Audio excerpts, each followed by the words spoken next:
Om Swastiastu. Halo semuanya, apa kabar kalian hari ini? Semoga sehat selalu ya. Sebelumnya, perkenalkan nama saya Kadarina Apriliawati, NIM 2011031048. Nah, pada kesempatan kali ini saya akan membawakan materi mengenai objek penilaian pendidikan. Sebelumnya, apakah ada yang tahu apa sih itu objek penilaian pendidikan? Nah, objek atau sasaran evaluasi pendidikan adalah segala sesuatu yang berkaitan dengan kegiatan ataupun proses pendidikan yang dijadikan pusat perhatian ataupun pengamatan karena pihak penilai ataupun evaluator ingin memperoleh informasi tentang kegiatan atau proses pendidikan tersebut. Nah, objek penilaian dapat juga diartikan sebagai sesuatu yang menjadi titik pusat pengamatan karena penilaian menginginkan informasi tentang sesuatu tersebut. Nah, untuk yang selanjutnya yaitu mengenai klasifikasi objek penilaian. Objek penilaian hasil belajar penting diketahui agar memudahkan guru dalam menyusun alat evaluasinya. Nah, objek penilaian tersebut dibagi menjadi 3 ranah yaitu kognitif, afektif, dan juga psikomotor. Ranah kognitif adalah ranah yang mencakup kegiatan mental ataupun otak. Kemudian, ranah afektif berkenaan dengan sikap dan juga nilai. Sedangkan ranah psikomotorik adalah ranah yang berkaitan dengan keterampilan ataupun skill atau kemampuan bertindak setelah seseorang menerima pengalaman belajar tertentu. Nah, ketiga sasaran tersebut harus dievaluasi secara menyeluruh. Artinya, jangan hanya menilai segi penguasaan materi semata, tetapi juga harus menilai segi perubahan tingkah laku dan proses mengajar dan belajar itu sendiri secara adil. Nah, dalam ranah kognitif terdapat 6 jenjang proses berpikir.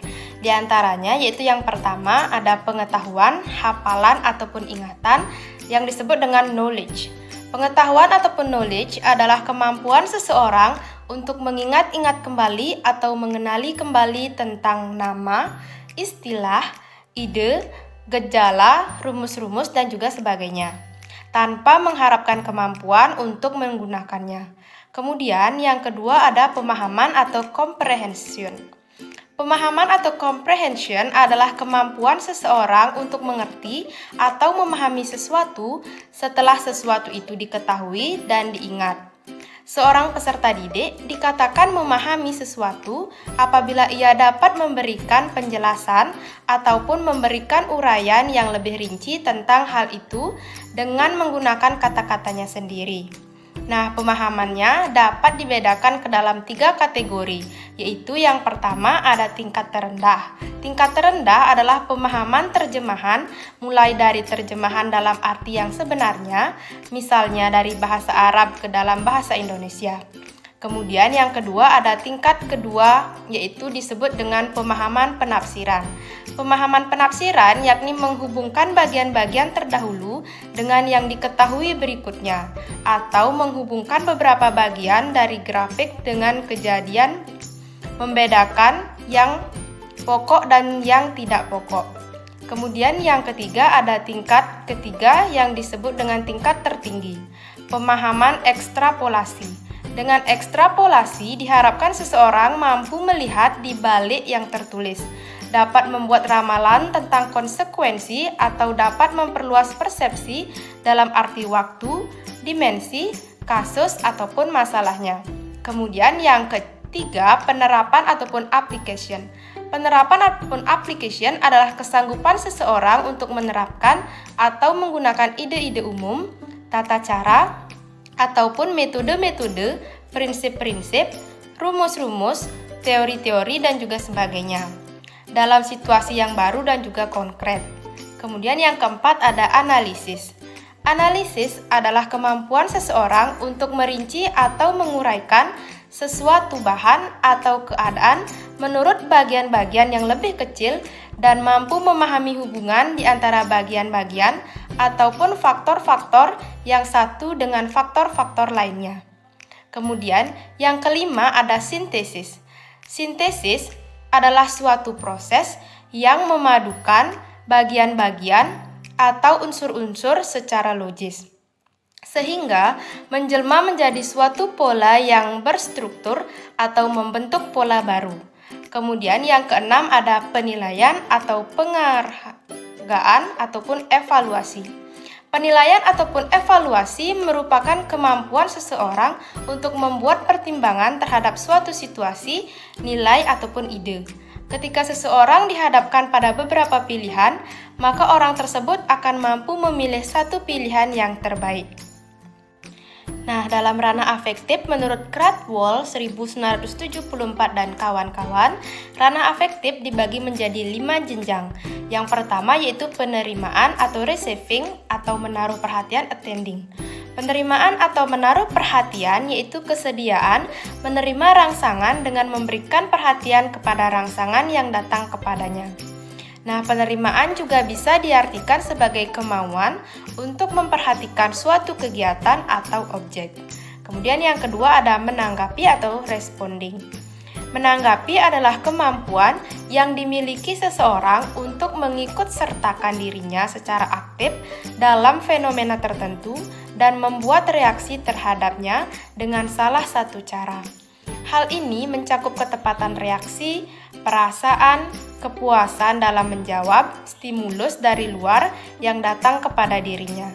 Kemudian yang ketiga ada menilai atau valuing. Atau menghargai, menilai atau menghargai adalah memberikan nilai atau penghargaan terhadap suatu kegiatan atau objek.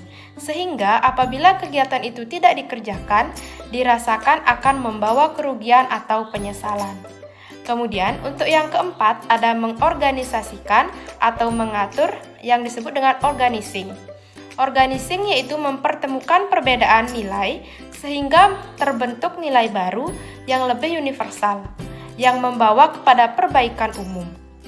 Ini merupakan pengembangan dari nilai ke dalam satu sistem organisasi, termasuk di dalamnya hubungan satu nilai dengan nilai lain, pemantapan, dan prioritas nilai yang telah dimilikinya. Kemudian yang kelima ada karakteristik atau characterization.